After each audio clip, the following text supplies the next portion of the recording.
1975 को कांग्रेस के शासन में उस संविधान को दरकिनार कर दिया गया और जो लोग इसके खिलाफ बोले या तो मार डाले गए जान से। संविधान हमारे देश के लिए एक बहुत पवित्र ग्रंथ है जिसमें सबको एक नियम कानून के तहत रहने, व्यवहार करने और समाज, मनुष्य, जीव जंतु सबसे जुड़ा हुआ अनुच्छेद है, धाराएं हैं और उसी के अनुसार हमारा देश चलता है। तो मैं मानता हूं कि उस संविधान को 25 जून 1975 को कांग्रेस के शासन में उस संविधान को दरकिनार कर दिया गया, आपातकाल घोषित कर दिया गया।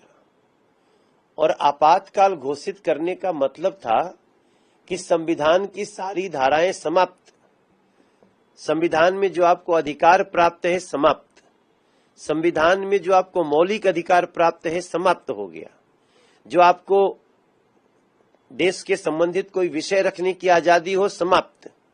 और जो ऐसा बोलता था उसको जेल के अंदर बंद कर दिया गया। ये 25 जून 1975 को हुआ।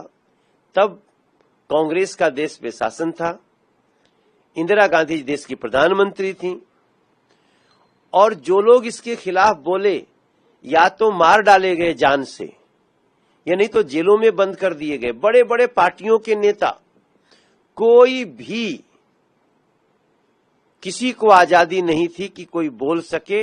बड़े बड़े सारे नेता जो विपक्ष के थे कांग्रेस के सामने, सबको जेलों में बंद कर दिया गया। जहां जो मिला मारा गया, पीटा गया, यातनाएं दी गईं। तो संविधान की तो हत्या हो गई।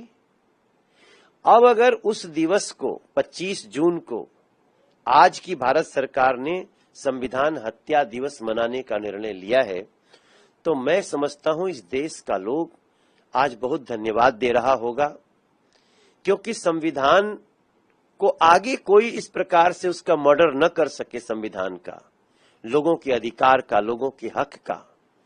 इसलिए उस दिवस को याद रखना है ताकि आने वाले दिनों में हम आज जो संविधान की चर्चा हो रही है उसके अनुसार चल सकें, समाज को सुरक्षित